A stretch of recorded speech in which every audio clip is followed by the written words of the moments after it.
Hello everyone, कैसे हैं आप सभी स्वस्थ तंदुरुस्त और बेहतर होंगे। तो देखिएगा यहाँ पर मैं आप सभी के लिए एक नोटिफिकेशन जैसे ही है उसको मैं पूरा का पूरा डिटेल के साथ यहाँ पर आपके लिए जुड़ा हूँ। चाहे हम बात करेंगे आयु कितनी रहेगी, हमारा सिलेबस क्या रहेगा, हमारा सिलेक्शन प्रोसेस क्या क्या रहेगा, कितने क्वेश्चन हमारे आएंगे, कितने हमारे मार्क्स का एग्जाम होगा, मेरिट कैसे बनेगी, वो पूरा का पूरा। देखो आप सभी को पता है कि मध्य प्रदेश के अंदर लगातार हलचल चल रही थी और यहाँ पर कहा गया था कि 22,500 मतलब 22,500 जो आपके पुलिस पद हैं वो देखने के लिए मिलेंगे। देखो 7,500 आपको देखने के लिए मिले जो अखबारों में बार बार कहा गया था। तो इसका मतलब क्या है, जो कहा गया था बार बार वही आपको यहां पर देखने के लिए मिले। दूसरी बात ध्यान दीजिएगा, यही आपको 7,500 दो बार और इसके अलावा रिपीट होते दिखेंगे जब भी आपका 22,500 होने वाला है। अच्छा, एक सबसे बड़ी समस्या की बात यह है कि जो आपका एग्जाम होगा, एग्जाम की जो डेट है वो आपका लगभग 45 दिन बाद यहां पर आ चुकी है। 45 दिन, देखो आप भी जानते हैं कि 45 दिन के अंदर तैयारी कैसे करेंगे अचानक से, या तो पहले ही वो बता देते हैं कि भाई हम पहले ही नोटिफिकेशन दे रहे हैं आपका, थोड़े समय पहले आपके पास इतना समय है तब से हमारा एग्जाम हो जाएगा। अभी अचानक से नोटिफिकेशन आया और उसमें कह दिया गया कि 30 तारीख से आपका एग्जाम होने वाला है। आप भी जानते हैं कि एग्जाम हमारा यहाँ पर 1 मंथ यानी 1 महीने के आसपास चलता है। अच्छा, यहाँ पर वर्ग गए की और भी हमारे जैसे वो हुए तो उसमें क्या था कि जो हमारे एग्जाम डेट है ना उसको 1 महीने के आसपास आगे बढ़ा दिया जाता है। तो हो सकता है कि यहाँ पर भी आपको जो एग्जाम डेट है वो आपकी आगे बढ़ जाए। परंतु आपसे मैं यही कहूंगा कि आपको एग्जाम डेट यही मानते हो कि भाई हमारे तो एग्जाम सभी से होंगे, उसी के मानते हुए यहां पर क्या करेंगे, तैयारी को बेहतर करेंगे। तो देखिएगा यहां पर पूरा का पूरा मैं आप सभी को बता दूं, पहले तो इसको शेयर कर दीजिएगा अपने साथियों तक, ठीक है। ओके, चलो चलो, बहुत शानदार।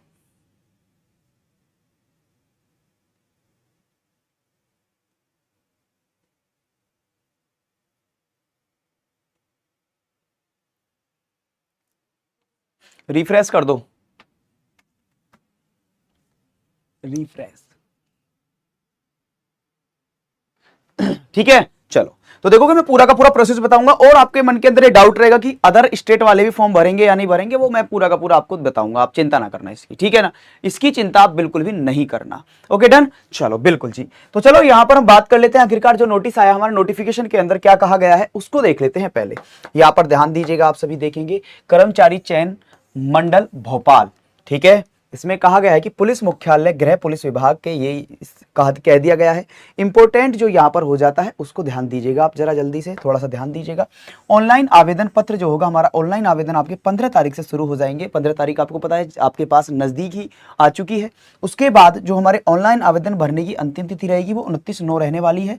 और जो आपके करेक्शन डेट रहेगी, करेक्शन डेट का मतलब जानते हैं कि संशोधन करना है कि हमसे त्रुटि हो गई है, उसकी अंतिम तिथि आपका 4/10 दी गई है, यानी कि 4 अक्टूबर आपका दी गई है अगले महीने की।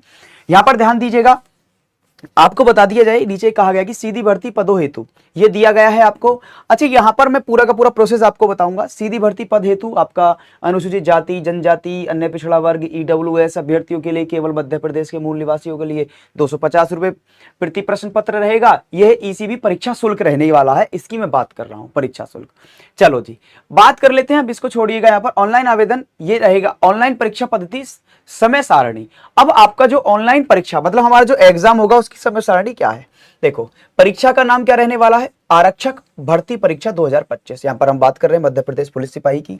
30/10 से आपका प्रारंभ हो जाएंगे। आप जानते हैं कि लगभग 1 महीने के आसपास आपके एग्जाम चलता है यहां पर। उसके बाद यहां पर प्रथम और द्वितीय 2 पालियों में आपका रहने वाला है। जो अभ्यर्थियों के लिए रिपोर्टिंग समय रहने वाला है, प्रातः का 7:30 से 8:30 बजे तक रहेगा, दोपहर का 12:30 से 1:30 तक रहेगा। महत्वपूर्ण निर्देश पढ़ने का समय जो रहेगा 9:20 से 9:30 बजे तक रहेगा, 10 मिनट का रहेगा, फिर आपका एग्जाम स्टार्ट हो जाएगा।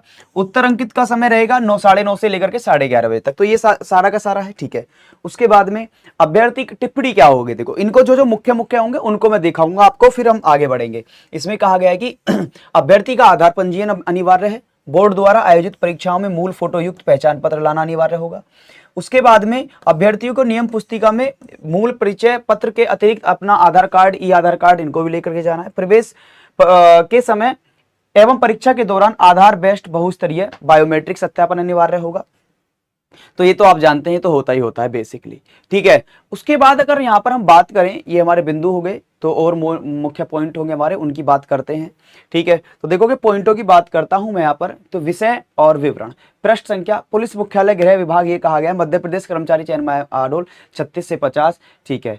छोड़िएगा, अब आते हैं पेज नंबर 4 पर। किस पर, पेज नंबर 4। पेज नंबर क्या 4 क्या दर्शाता, देखोगे आरक्षण जीटी, आरक्षण जीडी यानी कि सामान्य ड्यूटी, जो आपको जिसको जीडी कहते हैं ना, विशेष सशस्त्र बल होता है। इसके बाद आरक्षक सामान्य ड्यूटी यानी जनरल ड्यूटी कहते हैं, जिसको आप सभी जीडी कहते हैं। ठीक है, तो मैं बता दूं आप सभी को यहां पर विशेष सशस्त्र बल को छोड़ करके। अच्छा, यहां पर एक और चलता है बिहार मध्य प्रदेश के अंदर, सॉरी 87 और 13 का कुछ रेशो, 87 और आपका 13 का रेशो।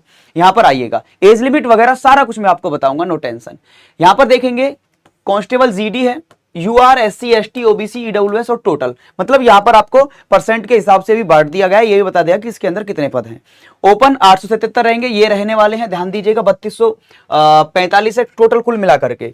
ठीक है, उसके बाद एक्स सर्विसमैन के इतने रहने वाले हैं। फीमेल जिसको 35% का आरक्षण है, उनके लिए कुल मिलाकर के 2380 यहां पर आपका क्या मिलेंगे देखने के लिए, पद देखने के लिए मिलेंगे। बात करते कुल पदों की संख्या 7500 आपको देखने के लिए मिलेगी।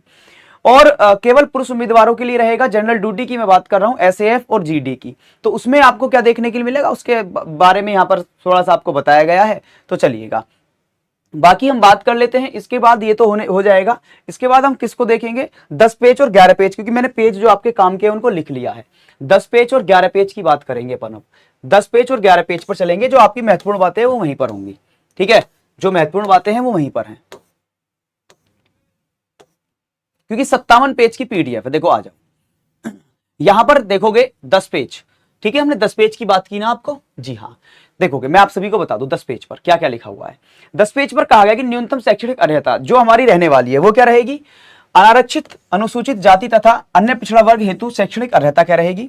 मैं बता दूं आपको, ध्यान दीजिएगा, आरक्षक जीडी के लिए मान्यता प्राप्त किसी मंडल संस्था से 10+2 प्रणाली के अंतर्गत 10वीं कक्षा की परीक्षा अथवा हायर सेकेंडरी अथवा समकक्ष परीक्षा होनी चाहिए। तो आपके लिए यहां पर भी एजुकेशन रहने वाली है। उसके बाद अदर राज्य के भर सकते हैं, बिल्कुल भरेंगे। और अनुसूचित जाति जनजाति शैक्षणिक अर्हता के लिए 8वीं कक्षा का कहा गया है, या उसके समकक्ष।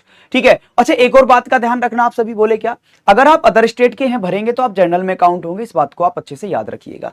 यहां पर हम देखते हैं कि आयु की बात करते हैं। आयु, तो आयु कहा गया है कि सामान्यतः 29/9/2025 को विहित आयु कितनी होनी चाहिए, 18 वर्ष। ध्यान दीजिएगा, कब से माना गया है, इन्होंने माना है 18 वर्ष जो मानी है न्यूनतम, 29/9 मानी है, आपकी फॉर्म की लास्ट डेट होगी उस दिन तक मांगी है। ठीक है, यहां पर देख सकते हैं आप सभी। बाकी एज की बात करता हूं आगे, ध्यान दीजिएगा, जो श्रेणी के अकॉर्डिंग आपको एज दिखेगी और उसमें एज रिलैक्सेशन भी देखने के लिए मिलेगा। अभी आपको पूरा का पता लग जाएगा। जैसे मैं बात करता हूं पुरुष के लिए मध्य प्रदेश के अनारक्षित 33 वर्ष, और पुरुष मध्य प्रदेश के आर्थिक रूप से कमजोर श्रेणी के अभ्यर्थियों के लिए 33 वर्ष। उसके बाद पुरुष महिला अन्य प्रदेश के आदिवासी सभी अभ्यर्थियों के लिए 33 वर्ष, और महिलाओं के लिए सभी श्रेणी की 38 वर्ष। ये अधिकतम उम्र की बात है। पुरुष आरक्षित श्रेणी अनुसूचित जाति जनजाति अन्य पिछड़ा वर्ग 38 वर्ष, ये रहने वाला है। ठीक है, उसके बाद में पुरुष के लिए क्या रहेगा, जो शासकीय निगम मंडल जो स्वशासी संस्था है, देखोगे पूरा का पूरा नोटिफिकेशन अपने टेलीग्राम रीजनिंग बाय अंकित सिरोही पर मैं डाल दूंगा, वहां पर जाकर के फुल्ली पढ़ सकते हैं अगर आपको लगता है तो। बस यहां पर मैंने बताई उम्र में जो छूट मिलेगी वो यहां पर आप देख सकते हैं, 5 वर्ष और की आपको छूट दी जाती है श्रेणीवार। ठीक है, चलिएगा बिल्कुल। तो इसके बाद हम फिर आगे बढ़ते हैं। इसमें कहा गया है कि पुरस्कार से सम्मानित अभ्यर्थियों के मामले में आयु में अधिकतम 5 वर्ष की छूट दी जाएगी, जो विक्रम पुरस्कार से सम्मानित होंगे। उसके बाद हमने देख लिया 10-11 हो गया, और हमारा आप चलते हैं 13 पेज पर। किस पेज पर, 13 पेज दोस्त।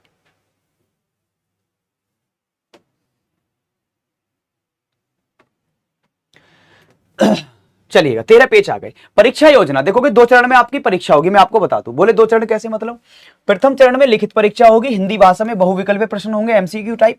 द्वितीय चरण में आपकी परीक्षा योजना यानी कि शारीरिक दक्षता होगी। देखोगे प्रथम चरण आरक्षण जीडी, प्रथम चरण लिखित परीक्षा, हिंदी भाषा में बहुविकल्पीय प्रश्न होंगे, एमसीक्यू होंगे। अवधि 2 घंटे की रहेगी, 100 प्रश्न रहेंगे, प्रत्येक प्रश्न 1 नंबर का रहेगा, कोई नेगेटिव मार्किंग नहीं है। अंक कैसे होंगे, अधिकतम अंक 100 अंक रहने वाले हैं। सही उत्तर के लिए 1 अंक दिया जाएगा। प्रयास नहीं किए गए या उत्तर गलत है उनके लिए कोई अंक नहीं काटा जाएगा। प्रश्नों के प्रकार देखो, ये थोड़ा सा अटपटा यहां पर आपको टाइप देते हैं, मैं आपको बता दूं अटपटा क्यों कह रहा हूं मैं यहां पर।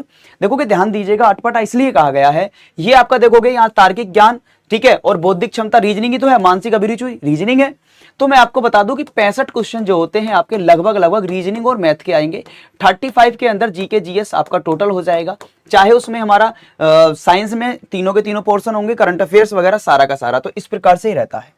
ठीक है, उसके बाद इन पर मेरिट बनती है। द्वितीय चरण जो होता है उसमें क्या होता है, हमारा फिजिकल होता है। फिजिकल के भी यहां पर आपको नंबर दिए जाते हैं, याद रखना, फिजिकल के भी आपको नंबर मिलेंगे। बात करते हैं कि वर्ग, पुरुष वर्ग ऊंचाई 168 सेंटीमीटर, पुरुषों के लिए रहेगा बिना फुलाए 79 to 84। ये क्या रहेगा, चेस्ट और उसका फुलाने के बाद में कितने सेंटीमीटर का फुलाव आया ये देखते हैं वो। उसके बाद ये सारा का सारा कुछ रहेगा। अनारक्षी अन्य पिछड़ा वर्ग के लिए ऊपर वाला देख सकते हैं 79 to 84, 168 आपकी हाइट रहेगी।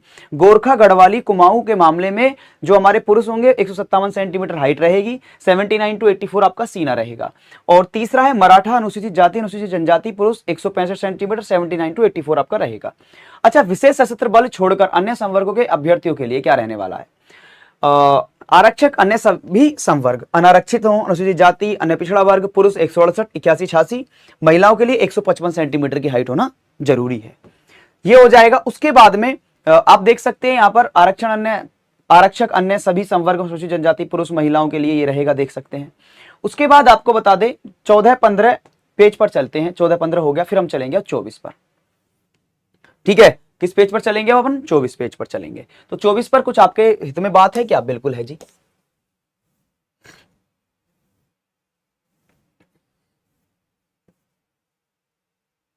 चलो आ जाओ, देखो 24 की बात कर लेते हैं। 24 पेज ये आ गया आपका। 24 पेज पर क्या है, इसमें बताया गया शारीरिक दक्षता। हमारा जो अधिकतम 100 अंक है ना, वो शारीरिक दक्षता उसका क्या रहेगा, फिजिकल के अंदर आपको कैसे करना होगा जो आपका बेहतर रहे। तो ध्यान दीजिएगा, 800 मीटर की दौड़ होगी, लंबी कूद होगी, गोला फेंक होगा। पुरुषों के लिए अंक, अगर आप 198.3 से अधिक 800 मीटर की दौड़, ये सेकंड की बात करें 108 तो करते हैं तो आपको 0, और लंबी कूद 2.96 से कम करोगे तो आप कुछ डिस्क्वालीफाई से ही समझो 0 मिलेगा। अगर आप 96.4 से अधिक 198.3 तक करते हो तो आपको 1, और 3.03 से कम और इतने से इतने तक करते हो तो आपको 1। ये सारा का सारा यहाँ पर आपको बांट दिया गया है, देख सकते हैं। ये तो पूरी की पूरी डिटेल रहेगी हमारा फिजिकल की रहने वाली है। ठीक है दोस्तों, तो चलिएगा। तो आखिरकार यही मेरे मुख्य मुख्य पॉइंट थे, यहाँ पर आपका बता दूं मैं आपको।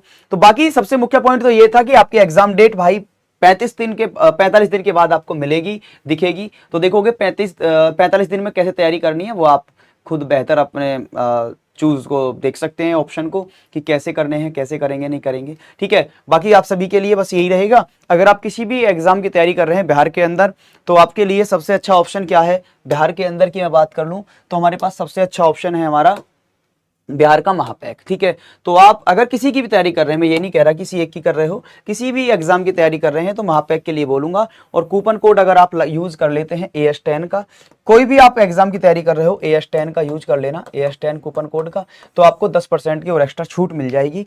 बाकी अगर आप तैयारी कर रहे हैं, यहाँ पर हम BPSC AEDO की तैयारी कर रहे हो, CGL4 की, तो उनके लिए आपका रीजनिंग की क्लास लगातार मैं लेकर के आता हूं, दोपहर 3 बजे और रात्रि 9 बजे। तो ये समय है, आपके साथ मैं अपना समय साझा करता हूं, अपनी जानकारी, और आपकी जानकारी के माध्यम से हम आपको बुलंदियों तक पहुंचाना चाहते हैं। तो चलिएगा, मिलते हैं आप सभी से। स्वस्थ रहो, तंदुरुस्त रहो, नमस्कार।